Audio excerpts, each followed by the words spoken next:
Welcome to CNN 10, a 10-minute, cost-free, subscription-free show that explains the news. I'm Carl Azuz. There's been a shakeup in the Trump administration. Michael Flynn has resigned as White House National Security Advisor after less than a month on the job. Flynn is a retired lieutenant general with the U.S. Army. As National Security Advisor, he was responsible for giving President Donald Trump guidance on U.S. intelligence and ways to protect the country. Why did he resign?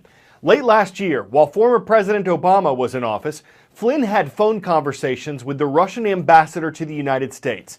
In those calls, according to the Washington Post, Flynn discussed recent sanctions, penalties that the Obama administration had levied against Russia. It's illegal for unauthorized private American citizens to negotiate with foreign governments on America's behalf, and at the time of the phone calls, Flynn was not yet National Security Advisor.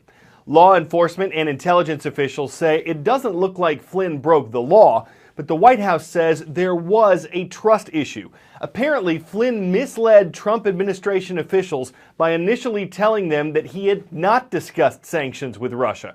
In his resignation, Flynn said he unintentionally gave incomplete information to Vice President Mike Pence. The job of National Security Advisor is not an official cabinet position, so the president doesn't need Senate approval to replace Flynn. Following up on the North Korean missile launch we told you about Monday, U.S. officials say the weekend test showed the communist country's missile program has become more advanced and more dangerous. But they also say that America and its Asian allies have defense systems in place that can shoot down North Korean missiles. This missile launch by North Korea is the first on President Donald Trump's watch. It's also the first in almost 4 months. We had seen relative restraint from Pyongyang since just before the US election. It was an intermediate-range missile with improvements. North Korea says that they used a solid fuel engine as opposed to previous times when they used liquid fuel. This is an assessment that was also backed up by South Korean officials. So what does that mean? It means there are strategic advantages. It means this launch can be made faster as there's less preparation time that is needed. It also means that it could be a mobile launch, making it far more difficult to detect and track. And North Korea calls it the Pukguksong-2, a surface-to-surface strategic missile which it claims can be tipped with a nuclear warhead. It is a step forward for Kim Jong-un, who is said to have personally directed this test launch. And it also, according to experts, is an important development at a time when the Trump administration's North Korean policy has yet to be laid out. But that policy could be taking shape. At the United Nations, where North Korea's missile program is considered illegal, U.S. Ambassador Nikki Haley said, quote, "It's time to hold North Korea accountable, not with our words, but with our actions." And she appeared to criticize China for its support of North Korea. Though China has gone along with the UN Security Council's sanctions against North Korea in the past, it's also resisted making them stronger. Why? China is North Korea's only major ally, and their relationship is, in a word, complicated. Despite their ties, that bridge here on the Yalu River is the only way you can cross the Chinese-North Korean border by train or by car. It's part of the way China supplies North Korea's economic lifeline. At least 70% of its total trade runs through China. Without it, the Kim Jong-un regime would likely collapse, triggering a refugee crisis on China's doorstep, something Beijing deeply fears. U.S. President Donald Trump says Beijing should use that leverage to force Pyongyang to dismantle its increasingly active nuclear weapons program. China has condemned North Korea's actions and helped draft the latest round of UN sanctions against the regime. But experts have questioned China's willingness to enforce the sanctions, saying that China needs a stable North Korea to counterbalance U.S. military influence in the region. But many suspect that no matter what Trump or China does, Kim Jong-un will never abandon his nuclear weapons program. It's his only real card to play on a world stage increasingly wary of the young leader. 10-second trivia.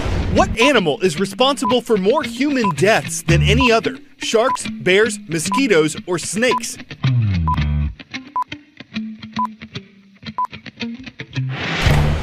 Because they carry diseases like malaria, mosquitoes are considered the deadliest animals on the planet. How deadly? Well, if you look at malaria alone, the World Health Organization says almost half the global population is at risk of catching it. There were an estimated 214 million cases of malaria in 2015, and 438,000 people died, mostly in sub-Saharan Africa.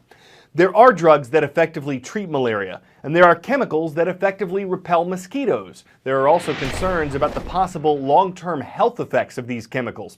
Could they be a solution on items people use every day? 429,000 people die from malaria every year. But what if your sandals or your furniture could help change that?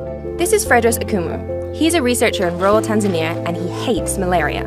As we speak, my mother has malaria, as we speak right now. If you have malaria, you call on God and say, take me today. You want to die.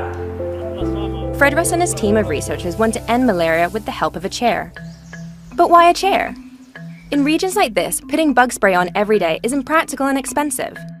And it's unlikely you'll use a mosquito net when you go to work. Fredros' solution? Put repellent on objects that people can't live without.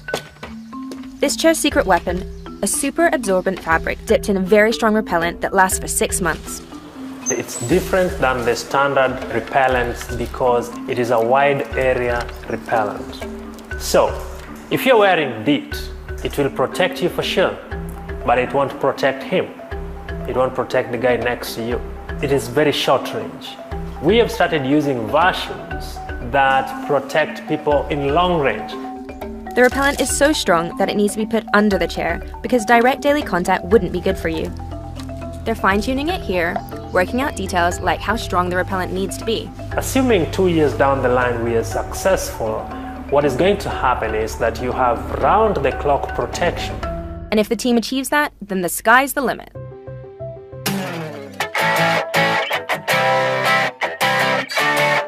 Ten out of 10. A cheap pen can cost you 10 cents. A Fisher Space Pen is 20 bucks. Part of the reason is the mileage. The cheapo one will write for about 2 miles. The Fisher is advertised to go for 30. But that's not the only reason it might be a better choice in space, assuming for some reason you don't want to bring a pencil.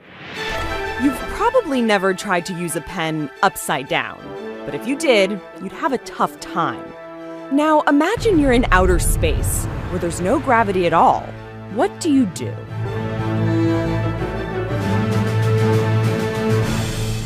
October 11th, 1968. The first Apollo astronauts enter Earth's orbit, and the first space pens were right there with them. They're not like other pens. Instead of relying on gravity, they have special pressurized cartridges that use nitrogen gas to push ink out, which means they can write at any angle, or in extreme cold, or extreme heat, where the ink in a normal pen would get too thick or too thin to write. And while most pens use water-based ink, space pens use glycol, allowing them to write underwater or even through grease. Paul Fisher first created the pressurized ink cartridge in 1966. The next year, NASA purchased 400 of them for $6 a pop. More than 60 years later, Fisher space pens are used on the International Space Station. Your other pens might run out of ink pretty quickly, but this one should last you about 100 years. At least that's its shelf life. Should they be penalized or de-righted for creative advertising? Guess it depends. If your head's above the clouds and you find yourself feeling pensive, it's reassuring to think you've brought along the right stuff. I'm Carl Azus for CNN Penn.